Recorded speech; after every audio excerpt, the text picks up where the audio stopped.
Tua palavra é poderosa, que penetra a nossa alma. Ó Deus, nós te entregamos esse culto. Ó Deus, em nome de Jesus. Amém. Deus abençoe. Pode se sentar.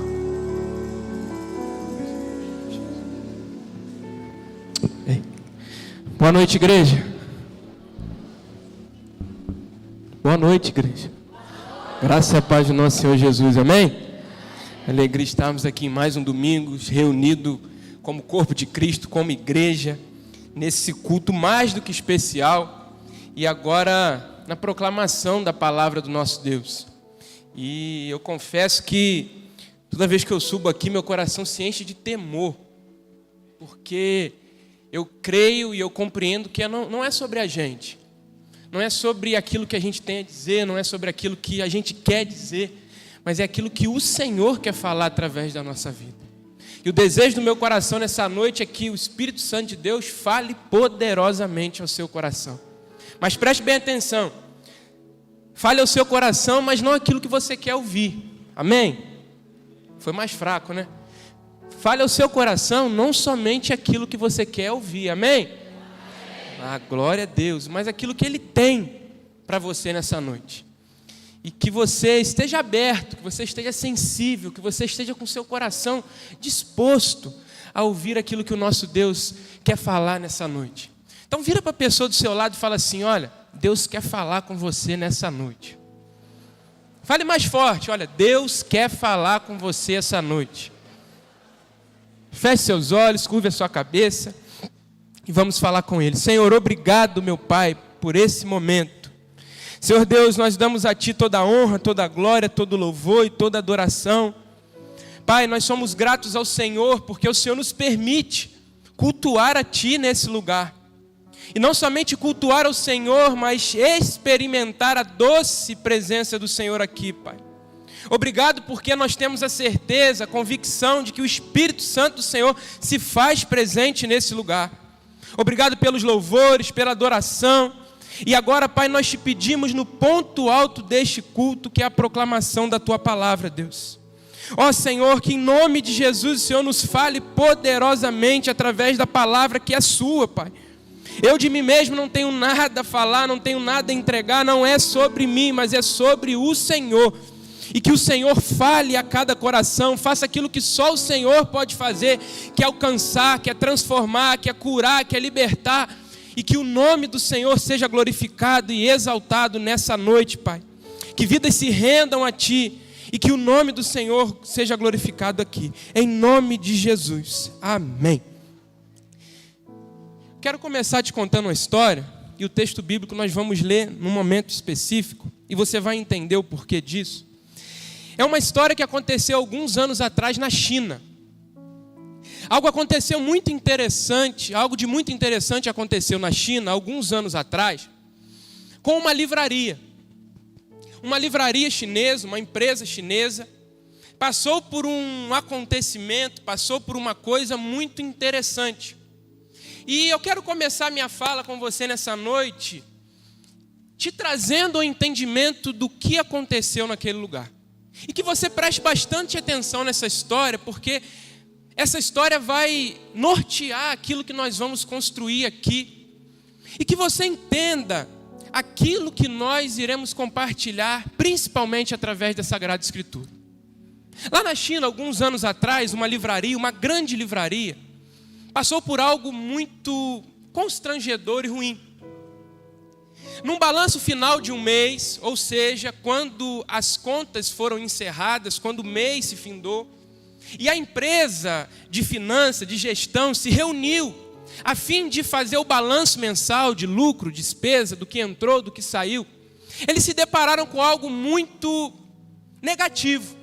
Quando eles foram fechar a conta, quando eles foram fazer esse balanço mensal no final desse mês, eles perceberam que estava faltando recurso. Eles perceberam que aquilo que entrou foi diferente daquilo que saiu. Ou seja, eles perceberam que foram vendidos mais exemplares do que a quantidade de recursos que entrou naquela livraria.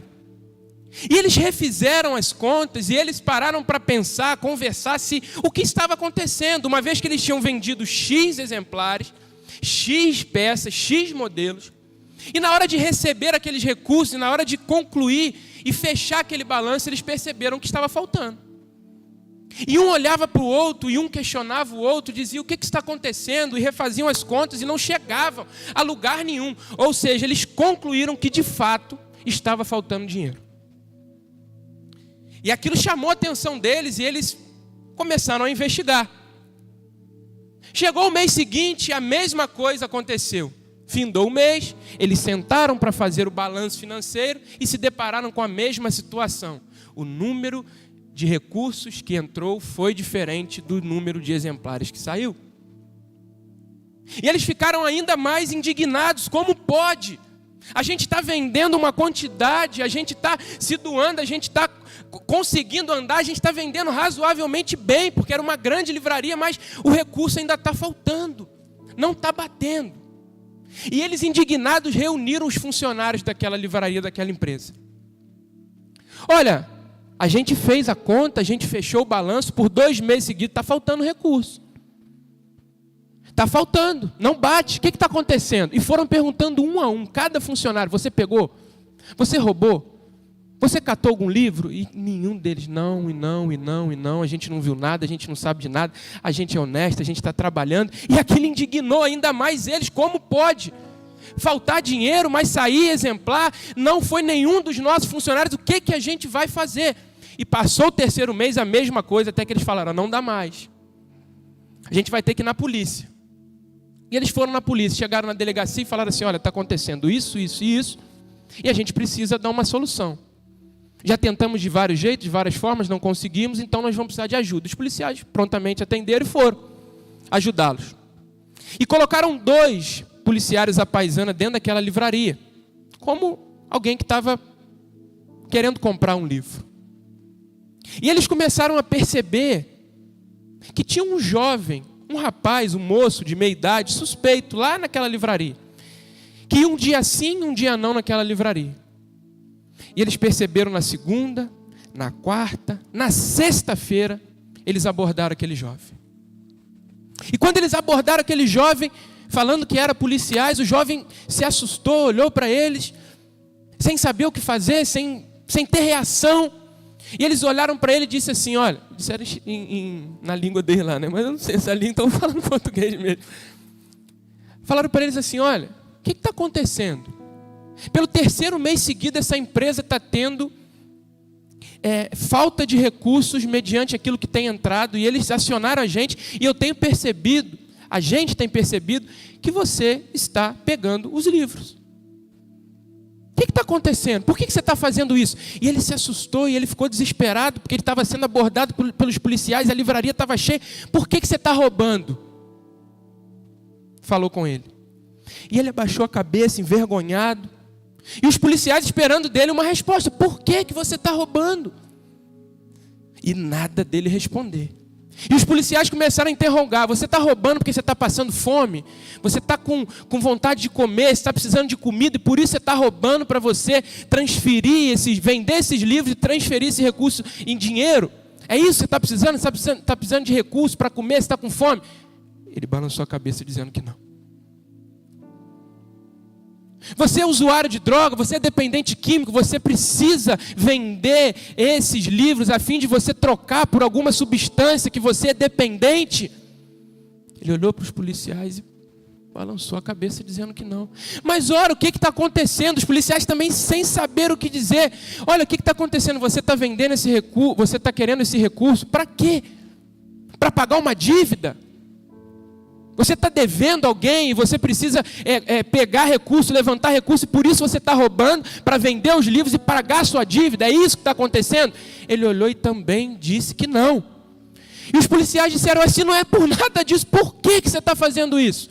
Por que você está roubando? Se você não precisa, se você não é dependente, se você não quer pagar uma dívida, se você não está passando necessidade, por que você está roubando livros? Ele então olhou envergonhado para aqueles policiais e disse, porque eu quero encontrar nesses livros o sentido para a minha vida. Eu já tentei de várias formas, já tentei de vários jeitos e me disseram que nos livros, nas literaturas, nos livros de conto, de fábulas, de história, eu poderia encontrar um sentido para a minha vida. E os policiais ficaram sem saber o que dizer. Ele não estava roubando livro para pagar dívida, ele não estava roubando livro para transferir para recurso a fim de matar a sua fome. Não. Ele só queria encontrar nos livros um sentido para a sua vida. E aquela inquietação, aquela angústia daquele moço, daquele jovem, daquele rapaz, ela é muito parecida com a angústia que nós também temos. Não somente eu e você que estamos aqui agora em 2023, mas o mundo, a história, desde o seu início, tenta responder essa pergunta: qual é o sentido da minha vida? A filosofia tenta responder essa pergunta com 3 outras perguntas: de onde eu vim, quem eu sou, para onde vou.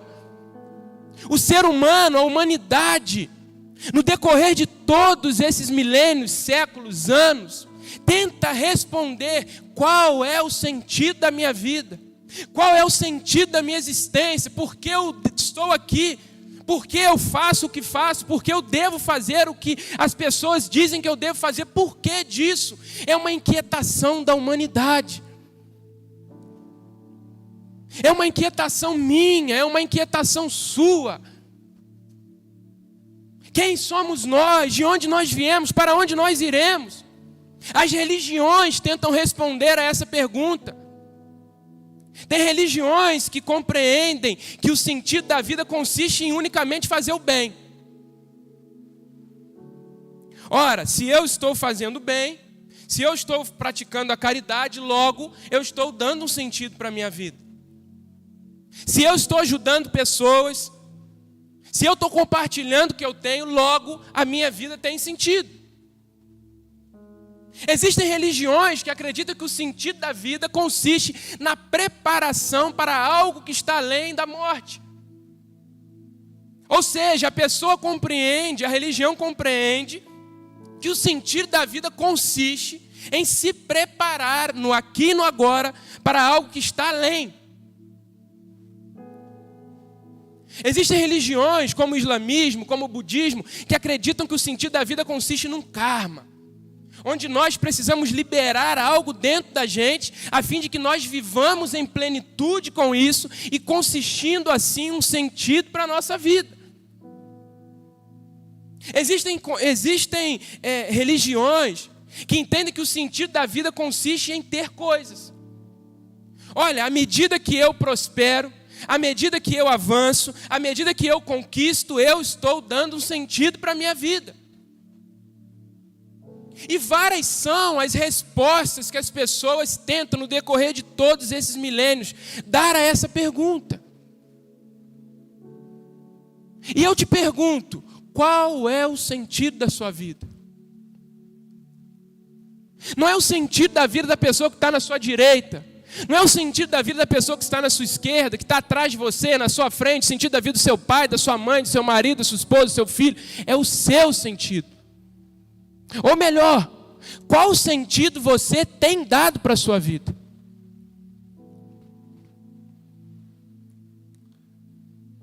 Não somente qual é o sentido da vida de forma ampla, mas qual sentido você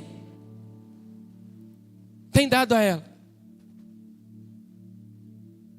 Qual tem sido o combustível que te faz acordar numa segunda-feira cansado, desanimado, para enfrentar mais uma semana? O que tem te dado forças, ou melhor, o que vai te dar forças a enfrentar as adversidades, as lutas, as tempestades, os gigantes da vida? O que tem te motivado a acordar todos os dias, a escovar os seus dentes, a dar bom dia para a sua família e fazer as coisas que você faz na sua rotina? Qual tem sido o sentido da sua existência? Uma vez que a vida que nós temos é um presente, é uma dádiva. Hoje nós temos, amanhã nós não sabemos se teremos. E é por isso que nós precisamos viver uma vida que de fato faça sentido. Deus, através da sua misericórdia que se renova a cada manhã, nos dá a oportunidade de viver mais um dia. E o que você tem feito com a vida que Ele tem te dado? Qual tem sido o sentido da sua vida? E diante disso eu entendo que, primeiramente, existem dois tipos de pessoas. A primeira delas é a pessoa que compreende que a vida não tem sentido. E por compreender que a vida não tem sentido, ela vive uma vida de forma dissoluta. Por acreditar, por crer que a vida não tem de fato um sentido, um norte, um lugar, um caminho, um destino final, ela vive a vida de qualquer jeito. E busca em qualquer lugar, em qualquer coisa, em qualquer pessoa, um sentido para a sua vida. E quantos se enquadram nesse momento? Quantas pessoas que tentam dar sentido para a sua vida, fundamentando-se, baseando-se em momentos que têm início, meio e fim. Quantas pessoas que tentam dar sentido para a sua vida enchendo a cara de bebida. Quantas pessoas que tentam dar sentido para a sua vida se entupindo de drogas. Quantas pessoas que tentam dar sentido para a sua vida se deitando com inúmeras mulheres ou com inúmeros homens. Quantas pessoas tentam dar sentido para a sua vida confiando unicamente em pessoas, achando que pessoas vão dar sentido para a nossa vida. Quantas pessoas têm vivido, e quantas pessoas que me ouvem, ou pela internet, ou que estão sentadas aqui, têm buscado em coisas, em pessoas, em momentos, um sentido para a sua vida e para a sua existência. Tem confiado aquilo de mais precioso que Deus te deu a prazeres momentâneos, a coisas perecíveis. Mas também temos aquelas pessoas que acreditam que a vida não vale a pena. Ela já saiu do estágio onde ela vive de forma dissoluta, buscando sentido para a sua vida em qualquer lugar, em qualquer coisa. Ela já saiu desse lugar. E por não encontrar de fato um sentido para a sua vida, ela acredita que a vida não vale mais a pena. Olha, eu já tentei de vários jeitos. Eu já busquei nos livros. Eu já busquei nas pessoas. Eu já busquei nos momentos. Eu já busquei nas drogas. Eu já busquei nas bebidas. Eu já busquei nas festas. Ou em qualquer outra coisa. Já busquei no dinheiro. Já busquei no bem. E eu não encontrei o sentido para a minha vida. Por isso, eu acredito que a vida não vale a pena. É por isso que muitas vezes pessoas cometem suicídio. Porque tentam de várias formas dar um sentido para a sua vida. Tentam de várias maneiras encontrar uma solução que aponte um caminho mediante a tudo que ela vive. E não encontrando, ela entende: olha, a minha vida não tem sentido. A vida não vale a pena. E por isso eu vou tirá-la. E se mata e põe um fim na sua vida.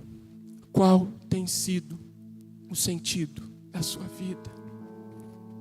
Isso é muito sério. Porque não é uma pergunta retórica, ou apenas uma pergunta intelectual que deve ficar na nossa mente. Mas ela deve sair da nossa mente e ganhar a nossa mão e o nosso pé. E nós devemos responder ela não somente com os nossos lábios, mas com a nossa ação. Não é você apenas entender qual é o sentido da vida. O sentido da minha vida é X. Pronto, agora eu já sei qual que é e pronto, acabou. Não!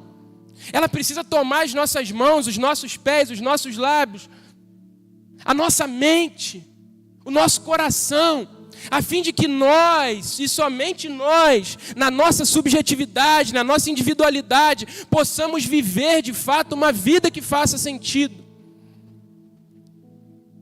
E eu quero responder essa pergunta para você nessa noite. Não com base nos livros, na história, não com base na filosofia, na ciência, ou naquilo que as religiões dizem, Mas eu quero responder essa pergunta usando a fala do apóstolo Paulo. É como se nós chegássemos a Paulo e disséssemos assim: Paulo, qual é o sentido da vida? Paulo, inspirado por Deus, Paulo, inspirado pelo Espírito Santo, nós chegarmos até ele e falássemos assim: Paulo, no que consiste o sentido da vida? Ou melhor, Paulo, como eu dou verdadeiramente um sentido para a minha vida, Paulo? E eu quero te convidar a abrir sua Bíblia no livro de Filipenses.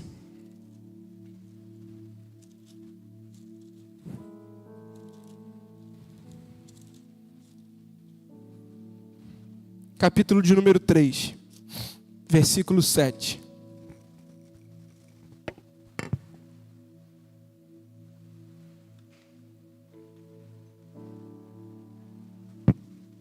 Filipenses, capítulo 3, versículo de número 7. Paulo, qual é o sentido da vida? Olha o que ele vai dizer. Mas as coisas que para mim eram consideradas como ganho, reputei-as como perda por Cristo. E na verdade, tenho também por perda todas as coisas pela excelência do conhecimento de Cristo Jesus, meu Senhor, pelo qual sofri a perda de todas as coisas e as considero como esterco, para que eu possa ganhar a Cristo e seja achado nele, não tendo a minha justiça que vem da lei, mas a que vem pela fé em Cristo, a saber, a justiça que vem de Deus pela fé. Agora olha o versículo de número 10. Para conhecer a Jesus Cristo, o poder da ressurreição, e a participar dos seus sofrimentos, sendo feito conforme a sua morte. Paulo, qual é o sentido da vida? Simples. Conhecer a Jesus Cristo. Paulo, como eu dou um sentido para a minha vida, como eu dou um sentido para a minha história? Eu que já tentei de vários jeitos, de várias formas, em vários lugares, em vários momentos, com várias pessoas, com várias coisas. Como, Paulo, eu dou um sentido para a minha vida?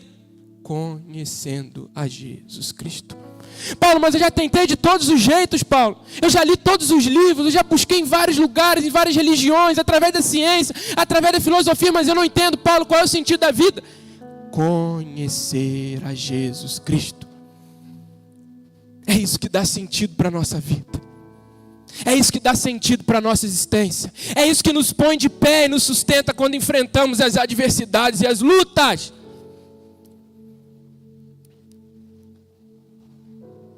Mas conhecer a Jesus Cristo é muito diferente daquilo que nós temos ouvido no evangelho que tem sido pregado atualmente.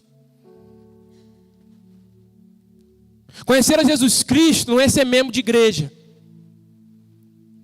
Conhecer a Jesus Cristo não é ser membro de célula. Conhecer a Jesus Cristo não é fazer qualquer coisa que diz respeito a uma função ou uma atividade rotineira. Conhecer a Jesus Cristo é ter intimidade com Ele, é ter relacionamento. Ser membro de igreja, estar sentado aqui todo domingo, não faz de você conhecedor de Jesus Cristo. Você pode estar aqui sentado há 50 anos, 100 anos. Se você não tiver relacionamento com Ele, você nunca o conheceu. Você só é membro de uma igreja. Conhecer a Jesus Cristo é se relacionar com Ele. Conhecer a Jesus Cristo é ter intimidade com Ele. Quando Paulo diz, olha, versículo de número 10, para conhecê-lo e o poder da sua ressurreição e participar dos seus sofrimentos, sendo conforme feito a sua morte. Paulo está nos dizendo, é muito além de religião. É muito além de atividade. É muito além de rotina. É muito além de sentar todos os domingos. É muito além de somente frequentar uma cela, mas é de se relacionar, de ter intimidade, de olhar para ele e dizer assim, meu Pai. Então entenda. Conhecer a Jesus Cristo é se relacionar. Preste bem atenção, não estou falando de religião. Eu não estou falando de qualquer coisa que diz respeito a um dogma, mas sim uma convicção de fé naquele que nos sustenta, aquele que segura na nossa mão, aquele que nos coloca de pé e nos ajuda diante das adversidades, porque Ele está conosco todos os dias, até a consumação dos séculos. É relacionamento. Mas nós estamos cada vez mais distantes disso. Nós queremos encontrar sentido para a nossa vida, mas nós não queremos investir no relacionamento com Ele. Não faz sentido. Não faz sentido nós queremos viver uma vida que faça sentido e não investir tempo no nosso relacionamento com Ele. Não fecha a conta. Mas aí você deve estar pensando, mas eu já conheço. Eu já tenho 10 anos de igreja. Mas eu já conheço. Eu tenho 30 anos de igreja. Aí tem uns que estão até assim, mas eu já conheço. Eu nasci na igreja e tenho 70 anos. Então eu já conheço o suficiente. Mas Paulo vai além.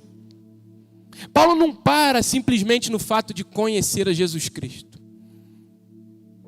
É aí que se enquadra ainda mais aqueles que conhecem a Ele há 10, há 20, há 30, 40, 50 ou há 1 ano, 1 mês, 6 meses. Paulo vai nos dizer, olha, viver uma vida que faça sentido é conhecer a Cristo. Mas olha só o que ele vai dizer lá em Atos, capítulo de número 20, versículo de número 24. Vamos lá comigo.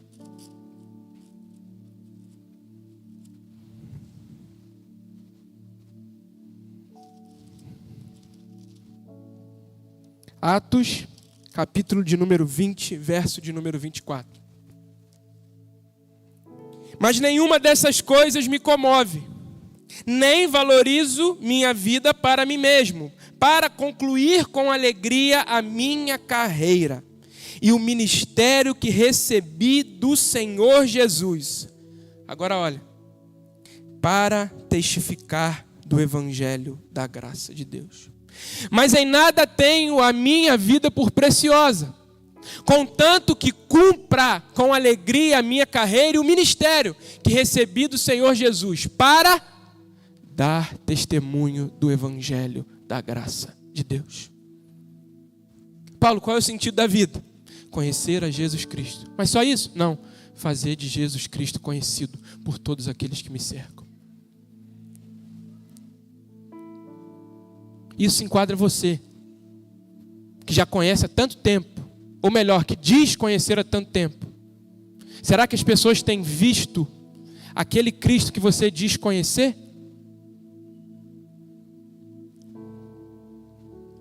Você que está 10, 20, 30, que abre a boca para falar que tem 100 anos de igreja. Você tem dado um sentido para a sua vida, fazendo desse Cristo que você professa de uma forma tão bonita com os seus lábios, conhecido? Não é simplesmente o fato de conhecê-lo, mas é fazer dele conhecido, é dar testemunho, é testificar para todos aqueles que me cercam, para todos aqueles que me rodeiam, para todos aqueles que me veem. É isso que consiste o sentido para a nossa vida, quando nós conhecemos um Deus todo-poderoso, gracioso, misericordioso, que transforma a nossa vida. E através desse encontro, dessa transformação, outras pessoas vêm e são também transformadas, curadas e libertas. E dão um sentido para a sua vida, para a sua existência. É isso que dá sentido para a nossa vida. Quando sai do nós, quando sai do eu e entra na coletividade do nós. Quando sai da minha própria realidade, da minha própria bolha. Esse Cristo que muitas vezes eu declaro de uma forma tão eloquente. E Ele encontra o coração das pessoas através da nossa vida. É isso que dá sentido para a nossa vida, quando a nossa vida faz sentido verdadeiramente na vida de outras pessoas. E eu te pergunto, você tem dado sentido para a sua vida? Você que ainda não conheceu a Cristo, você tem a oportunidade hoje de conhecê-lo e dar um sentido para a sua vida, mas não para por aí. Você que já conheceu, No domingo passado, ou há anos, você tem dado sentido para a sua vida, fazendo com que esse Cristo que você serve todo domingo aqui na igreja, conhecido pelas outras pessoas? O evangelho é prática. O evangelho é ação. Não é palavra bonita.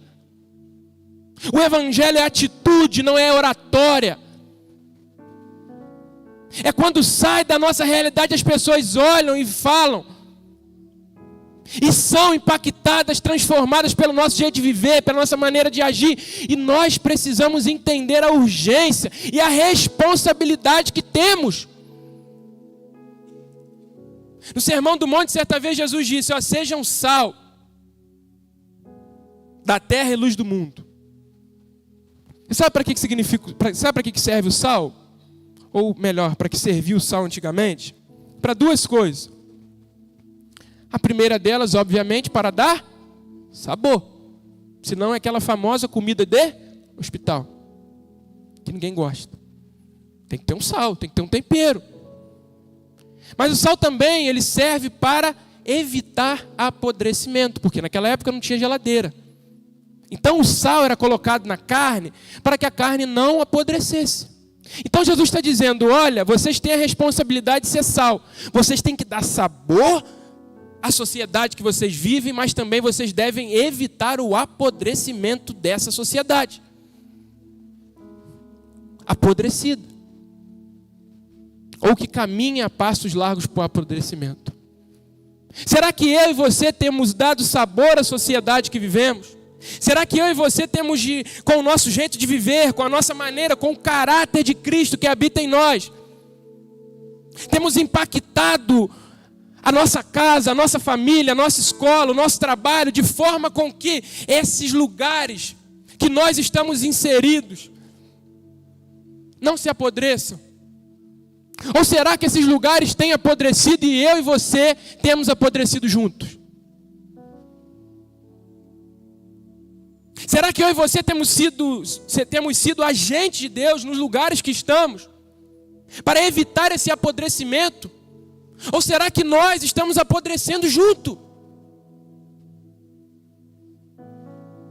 Sejam sal, sejam luz.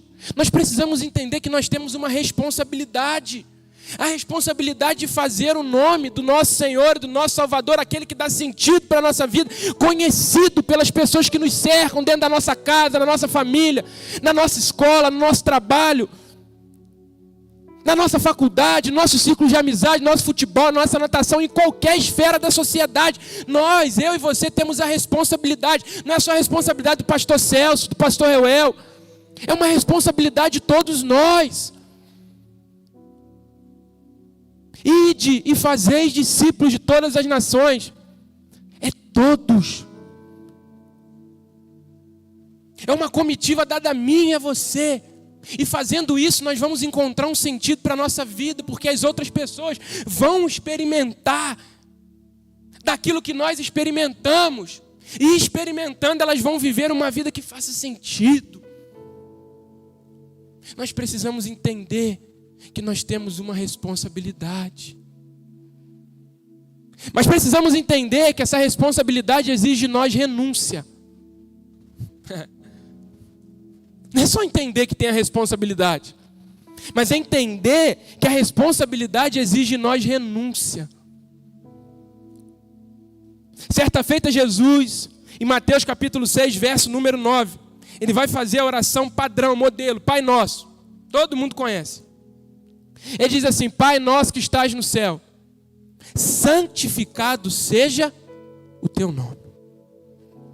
Pai nosso que estás no céu, santificado seja o teu nome. Eu fico me perguntando, mas como assim?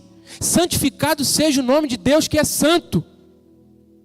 Como assim? Santificado seja o nome de um Deus que é 3 vezes santo.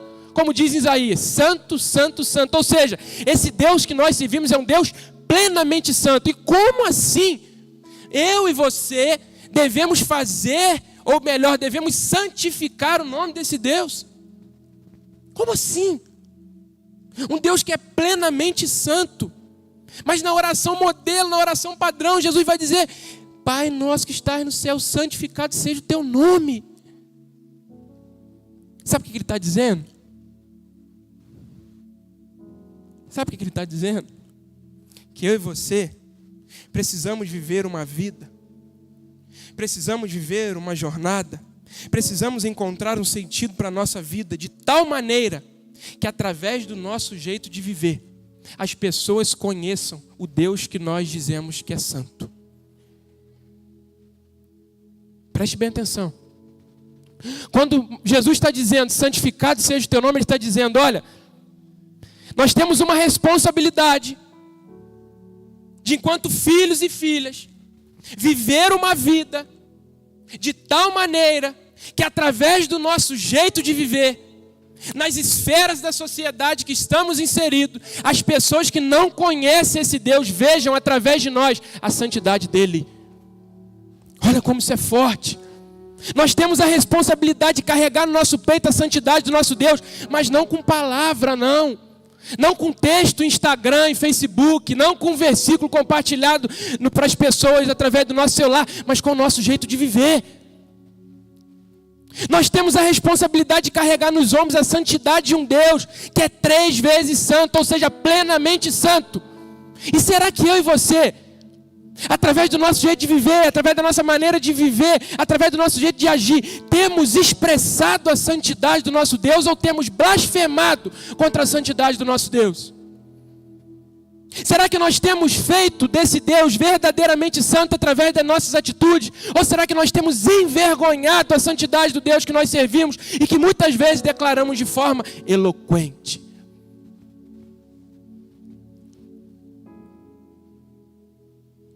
É uma responsabilidade nossa,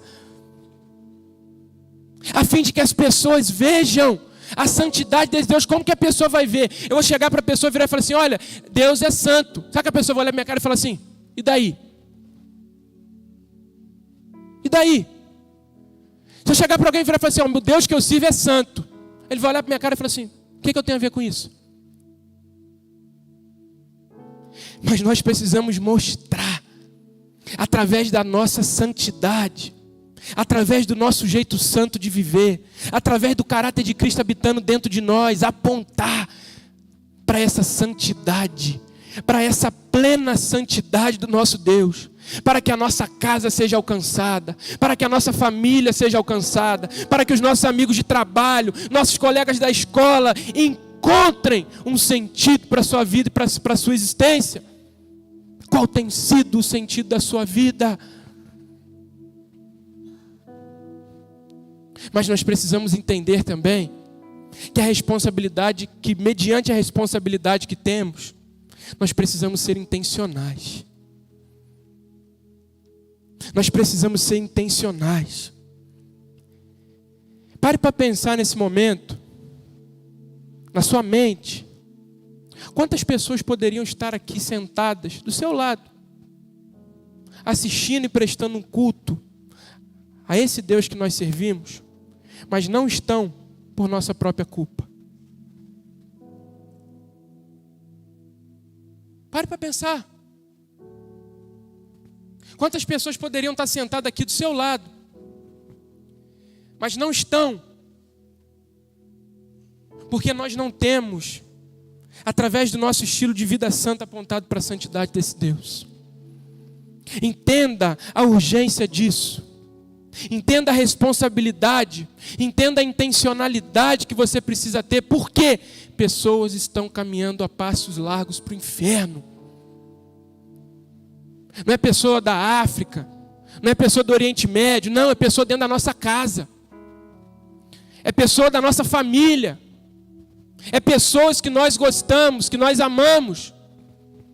Não são pessoas exclusivamente que estão longe da gente, não. São pessoas que estão nosso vizinho, que estão dentro da igreja. E o que nós temos feito diante disso?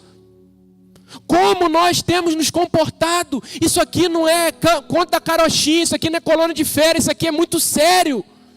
Pessoas estão caminhando a passos largos para o inferno. E o que eu e você temos feito com isso? Como nós temos dado sentido para a nossa vida, para a nossa história, para a nossa existência, a fim de que outras pessoas que estão caminhando a passos largos para lá Conheçam e experimente do amor transformador do Deus que nós servimos e que muitas vezes declaramos com os nossos lábios através da nossa vida. O que temos feito? E eu prego para você, primeiramente pregando para mim. O que eu tenho feito? Como eu tenho revelado a santidade do Deus que eu sirvo, que eu prego? E que você também se inquiete com isso. Você que é visitante, você que tem inúmeros anos de igreja, que você se inquiete. E que você saia daqui de fato incomodado a dar um sentido para a sua vida, a fim de que saia da sua própria realidade, do seu umbigo, e alcance a realidade do outro, para que assim vidas sejam alcançadas, o evangelho seja pregado, nossa família seja salva, vidas sejam libertas, curadas, e o nome do nosso Deus seja glorificado. É isso que dá sentido para a nossa vida, para a nossa existência. Pare de tentar em coisas, em pessoas, em momentos, porque isso tudo é passageiro.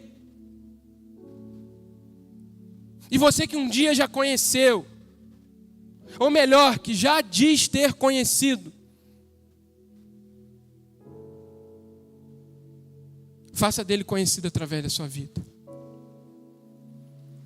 a fim de que outras pessoas experimentem o que nós temos experimentado como igreja, a fim de que outras pessoas experimentem o que nós temos experimentado enquanto irmãos, enquanto corpo, enquanto célula, a fim de que outras pessoas venham até aqui, a mensagem seja pregada, o evangelho entra de uma forma que a pessoa seja transformada,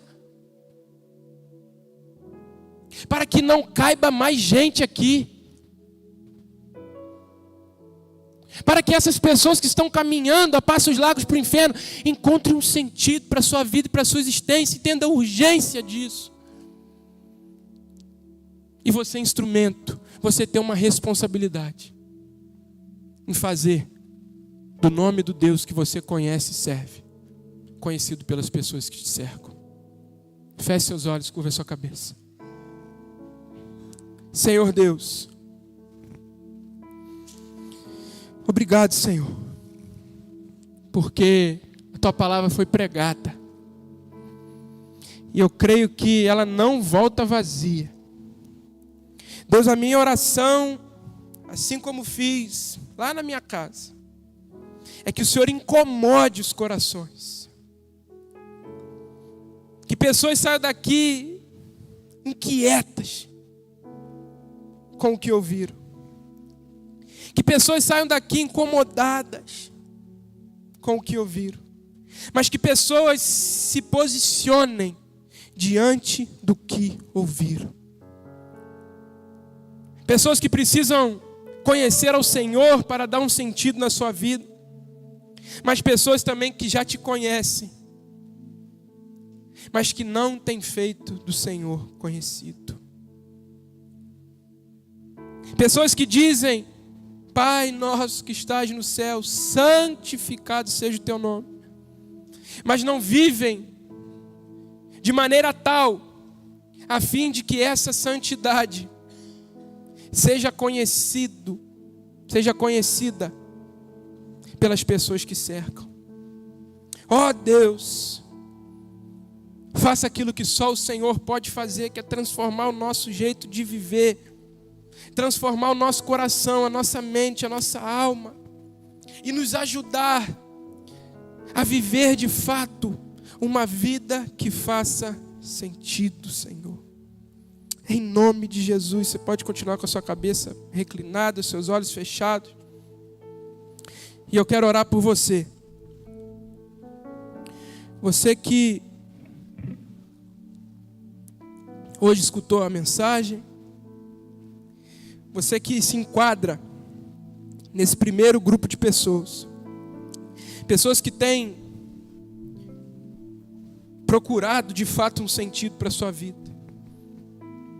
Em pessoas, em coisas, em momentos, em situações, ou em qualquer outra coisa, mas não tem encontrado E hoje você aprendeu que só Jesus Cristo dá sentido para a nossa vida, para a nossa história, para a nossa existência.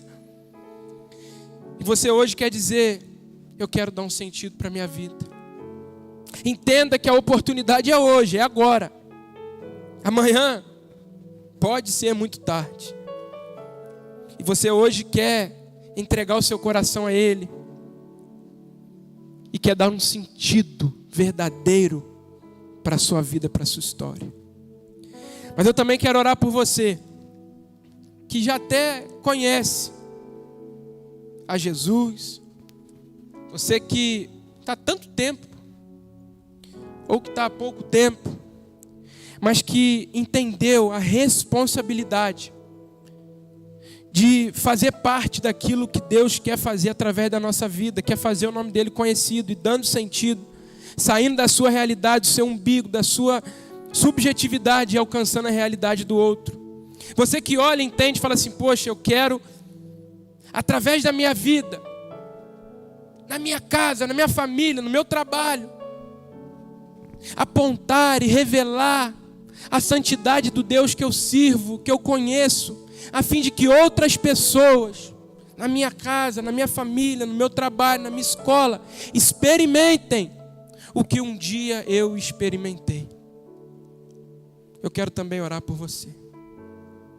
E se você está conformado com a sua situação, com a sua vida, você que entende: não, minha vida já tem sentido, eu conheço Jesus, e as pessoas conhecem Jesus através da minha vida, eu não preciso, eu já encontrei de fato sentido na minha vida, na minha existência, e essa palavra não é para mim. Você pode continuar aí no seu banco. Essa palavra é só para você que de fato quer conhecer a Cristo, mas também fazer dele conhecido. Vamos nos colocar de pé. Enquanto a gente louva ao Senhor, você terá a oportunidade de responder a essas perguntas, ou dando um sentido para a sua vida, conhecendo a Jesus, ou se posicionar, entender a sua responsabilidade e assumir ou reassumir o seu compromisso de fazer dele conhecido. Você que desejar, enquanto a gente louva o Senhor, você poderá vir aqui na frente, que eu quero orar por você.